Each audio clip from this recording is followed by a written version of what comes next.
Eh bien le bonjour très cher, si vous êtes sur ce notebook, peut-être que c'est parce que vous aimez le machine learning ou les statistiques ou peut-être que c'est parce que peu vous importe les calculs, le résultat est intéressant et vous avez envie de prendre des décisions stratégiques en trading. C'est pour ça que dans ce notebook, je ne vais vraiment pas rentrer dans les détails calculatoires, mais je vais essayer de lancer quand même les cellules une par une et de discuter un petit peu avec vous de l'idée des résultats. Alors, dans cette première grande cellule, on va importer tous les modules, autrement dit, toutes les librairies, toutes les bibliothèques qui vont nous simplifier la vie et qui vont nous permettre de ne pas tout coder à zéro, évidemment. Ces modules sont déjà des paquets de code qui vont grandement nous simplifier la tâche. Allez, je lance la première cellule, boum, on les importe, c'est fait. Ensuite, cellule d'après, on va récupérer ici les données du CAC 40. Alors le ticker du CAC 40, le ticker en bourse, c'est l'acronyme, les petites lettres qui représentent l'action ou le produit financier. Regardez le ticker du CAC 40, c'est le suivant, accent circonflexe FCHI, ça vous le trouvez sur Internet. Ok. Cette cellule vous permet de récupérer le CAC 40 en particulier avec des données qui vont jusqu'à aujourd'hui et qui repartent 2 ans en arrière. Allons-y. Voilà, on le récupère, on le dessine d'ailleurs. On le dessine, on a 2 années complètes, voilà, avec ces fluctuations classiques, des pics, des baisses. Bon. Ensuite, très rapidement, on va regarder quelques caractéristiques sur la série du CAC 40. Alors, ce dessin à gauche et même ce petit dessin à droite, au moins pour le début, nous permet d'observer qu'il y a une forte autocorrélation des résidus, enfin de la série, pardon, dans le temps.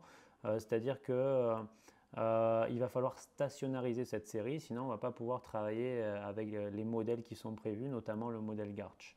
Bon, bref, passons tous ces détails qui peut-être vous intéressent peu.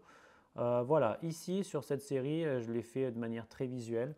Je vous ai dessiné sur ce graphique le rendement journalier du CAC 40, hein, donc d'un jour sur l'autre, avec parfois des pics à la hausse et parfois à la baisse, comme vous pouvez l'entendre notamment aux informations tous les jours aux 13 heures. À chaque fois, il y a un petit mot sur le CAC 40, ou encore, comme vous pouvez l'observer sur n'importe quel canal, n'importe quel média sur Internet. Voilà.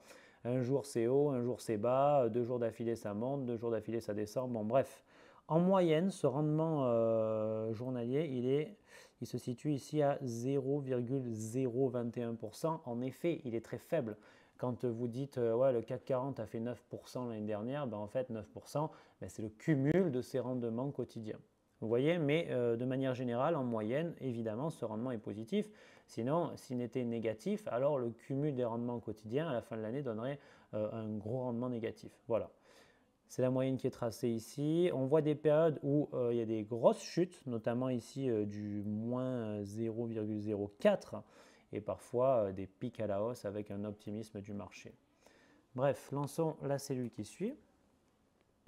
Voilà, ici c'était pour voir si la série du rendement ici elle était stationnaire, mais en fait on le voyait déjà sur la série que c'était stationnaire. Regardez, il y a une tendance à rester quand même dans la même zone hein, avec un rendement quotidien, on l'avait dit, de 0,021% et non pas une série qui monte et qui afficherait une tendance haussière dans le temps ou une série qui baisse. Le rendement est supposé stationnaire. Voilà, c'est ce que nous disent ces graphiques-là. C'était une petite vérif, hein, une petite vérif aussi par des calculs statistiques qui nous disent la série est stationnaire.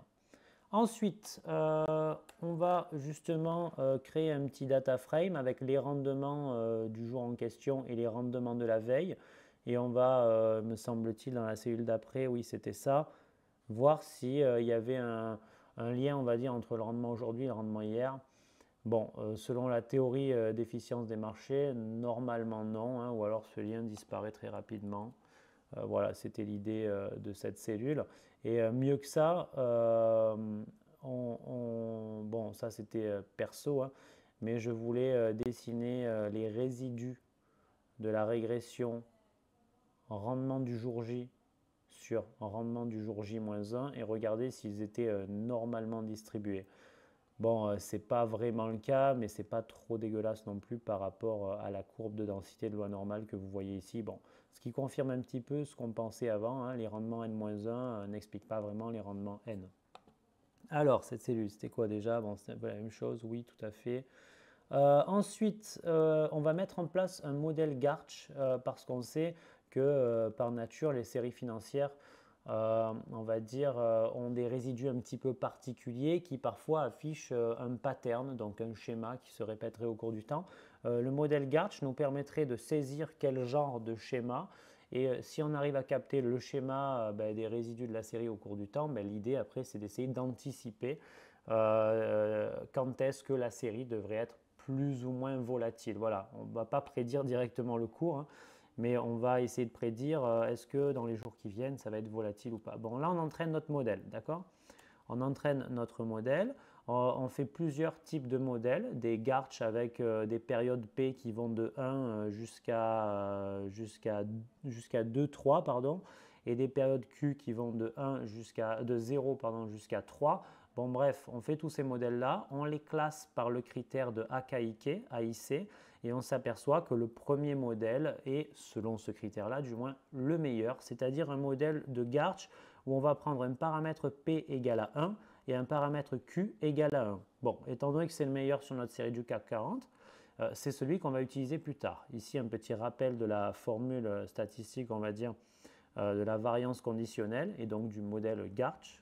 Le Garch 1,1, on remplace dans cette série-là, on ne prend que la période précédente, la période moins 1 et moins 1 ici. Donc en gros, ça nous donne ça. Bref, je vous passe les détails. Je suis sûr que ce qui vous intéresse, c'est le résultat une fois de plus.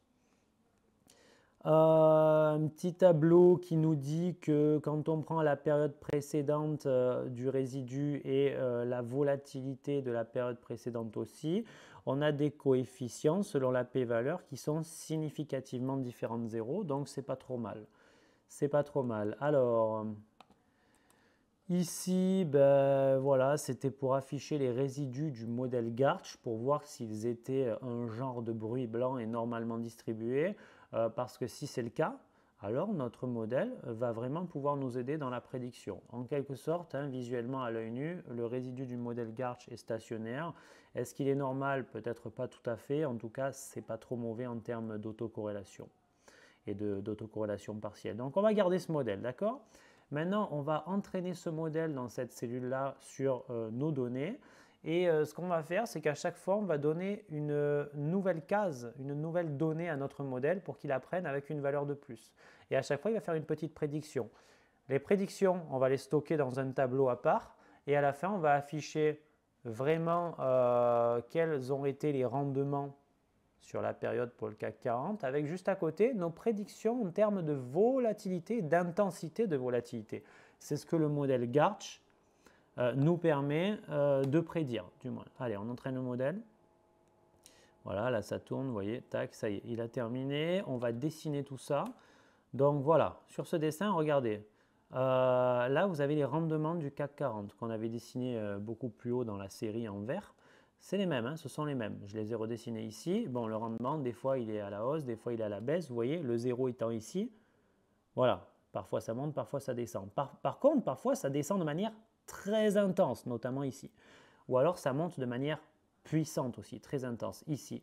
Et notre modèle Garch, il nous permet de prédire en quelque sorte la volatilité, donc pas le rendement, mais sa variabilité, l'intensité de sa variation.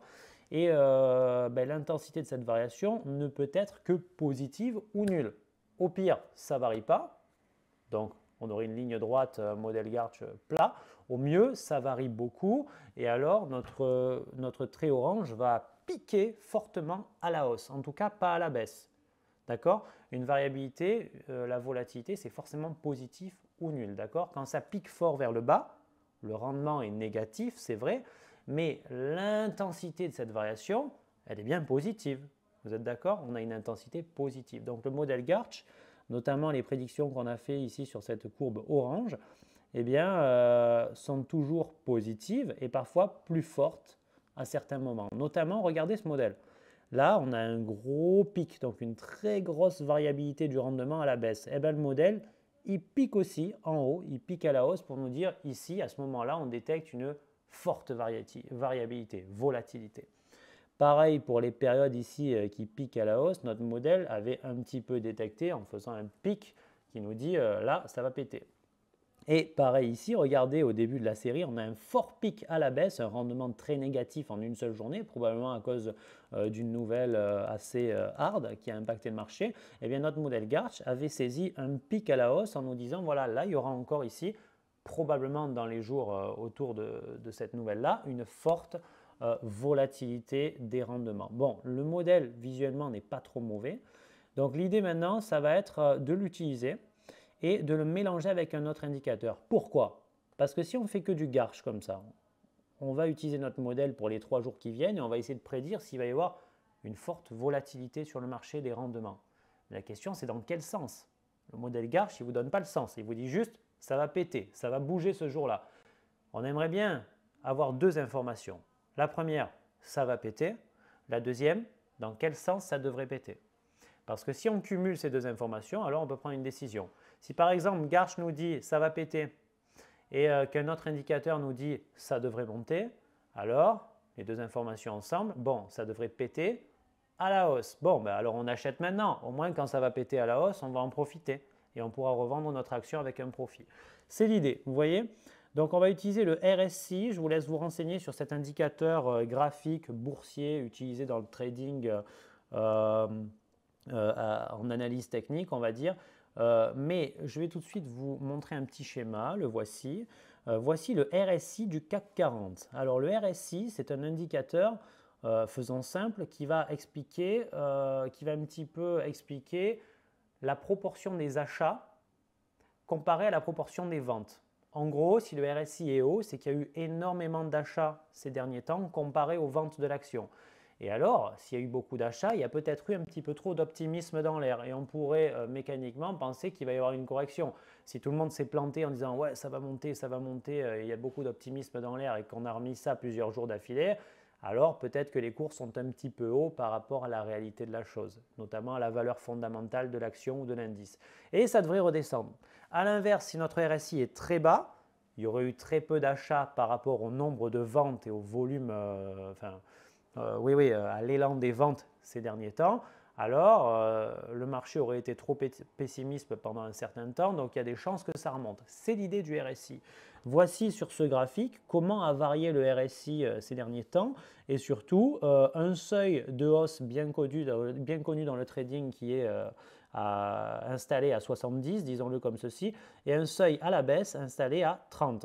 Et l'idée, c'est que quand le RSI passe 70, on a été vachement optimiste pendant un certain temps, ça devrait logiquement redescendre parce que tout le monde a vu trop grand et on sait très bien que ce n'est pas possible que ça dure. Boum! Quand on dépasse le seuil en cassant ici les pointillés rouges, on s'attend à une baisse. Quand on le casse en bas, il y a eu énormément de ventes ces derniers temps relativement aux achats. Bon, là on a été un peu trop pessimiste, c'est pas normal quand même, l'action ne vaut pas zéro. Il y a une valeur fondamentale derrière cette action, derrière ce parc Disneyland Paris. Il y a des terrains, il y a des gens qui travaillent, il y a des entrées, ça devrait quand même revenir au bout d'un moment. Et du coup, on est trop bas. Ça devrait remonter. C'est l'idée du RSI. Nous, notre idée ici, c'est combiner le RSI pour anticiper la direction et en même temps utiliser le Garch qu'on a fait pour voir à quel point ça devrait être volatile dans les jours qui viennent. Et l'idée, c'est que si on nous dit ça va être hyper volatile et en plus, regardez le RSI, là, on l'avait dépassé à la hausse, ça devrait redescendre, alors on sait plus ou moins que ça va péter, fortement volatile, en descendant. Les cours vont se cracher. On a une double information et on prend une décision.